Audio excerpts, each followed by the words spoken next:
It's news time. Information is power. Be current. The news headline: Blood flew. Many killed as unknown gunmen currently battling with Nigerian police and soldiers in Anambra. Unknown gunmen, Nigerian police, and soldiers in a gun battle at Ekulobia, Anambra State. An eyewitness report who spoke with Igbere TV a while ago alleged that some officers were seen lying in a pool of their own blood. Details of this ugly development is still sketchy and it will be updated soon.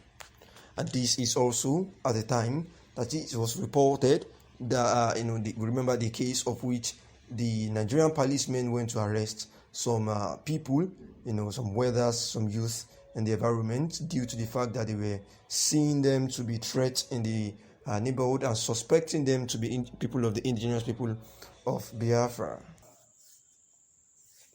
According to a source, they were about to drive off from Gůñměň, asked them why they were taking his friend away, and the occupants of the car, who were in mufti, shot him on the forehead, killing him instantly and zoomed off.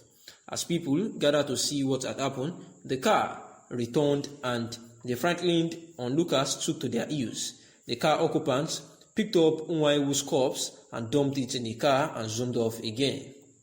However, the people were shocked to read a statement by the police claiming that the late Gůñměň was a member of the IPOB.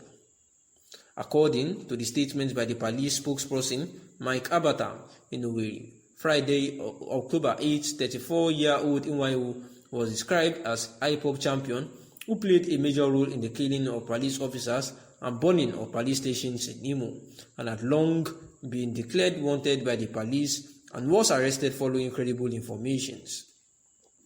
It further said that the police also killed an IPOB member who joined other members to frustrate the arrest of the kingpin. The statement read, "The suspect raised the alarm, alerting members of his gangs, picked a cutlass and rushed at one of the police operatives and attempted chopping off his head, but was overpowered, disarmed, and the cutlass recovered. While this was on, the already alerted members who came in their numbers to rescue him engaged the police in a gun duel, and in the process, one of them was neutralized while others escaped with bullet wounds." Abatam added that one locally made double-barrel pistol with two expended cartridges, 2 live cartridges and charms were recovered at the scene, adding that the suspect was presently undergoing interrogation and had made useful statement to the police. He also said that the police were collaborating with sister security agencies to arrest members of the group, especially those that escaped with bullet wounds. However, this claim has been widely rejected by the community, who knew the victims and contradicted the police statements. They described the duo as very hardworking young men who were always mobilizing youth in the community to help widows. The community knows who is who, and these young boys are some of the best. The one police shot at close range is a graduate of Polytechnic who is looking for a job and keeping busy with helping out his friend at the shop. Our community has been thrown into mourning because of this incident, a source who craved anonymity said. Investigations have revealed that the security operatives who came could have come from DSS, and their target was actually one Chidera, an aluminium worker who owns a shop close to Uchena's. Chigozie was shot to death simply because he insisted to know the reason Uchenna was abducted. The community is angered by the press release made by the police, labeling Uchenna as the leader of indigenous people of Biafra in Ehime Mbano, which they describe as lies from the pit of hell to destroy their bad actions. It was gathered that they were rallying round to petition the Inspector General of Police to investigate the extrajudicial killing of Gůñměň and also to secure the release of Chukwuanyanwu. And this is the news yet again that outrage has actually occurred as the police people actually killed a graduate who the community has actually said was looking for a job after he had passed out from a polytechnic, and because he doesn't want to be idle, decided to work with his friend at his welder shop. And while the information goes that Chigozie Nwaiwu was actually at his friend's welding shop at a close range in the presence of many witnesses, the police actually came around and they grabbed him. They grabbed Nwaiwu, and then they pulled him up and actually threw him into their car. And according to his source, while they were trying to drive off, then Nwaiwu asked them why they are taking his friend away, and the occupants of the car who were in the mufti actually shot him at the forehead at a very close range and killing him, and they zoomed off immediately.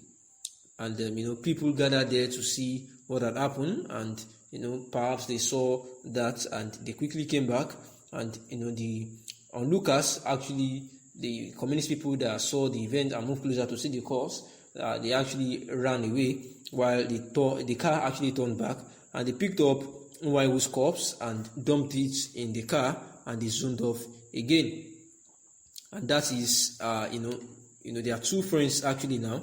There is one, Chigozie Nwaiwu, then there is another one, another young man, Uchenna Chukwuyanwu. So now the Uchenna now is actually known as Son of the Iron, and is actually the friend to the deceased, that is Nwaiwu. So that is the justification there. We have to get it clearly that Uchenna is the owner of the workshop, and then Nwaiwu was actually his friend. That one was the one they actually shot. So while the police officer came to arrest the owner of the shop, that is Uchenna, that was when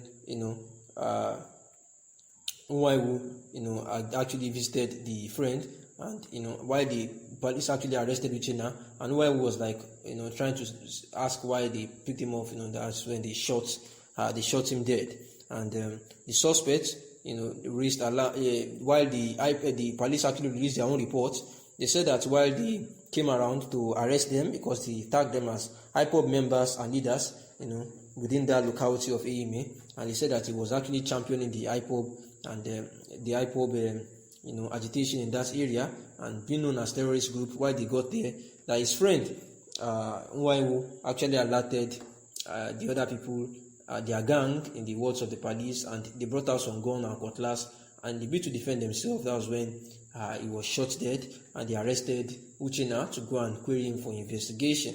And the communist people are of the opinion, one of them who begged to be anonymous, that this was actually a total lie, that the two young men are actually hardworking people, and they are proud to have them in the community, that they have also even been mobilizing youth and the community to help out widows in that environment. Thanks for listening.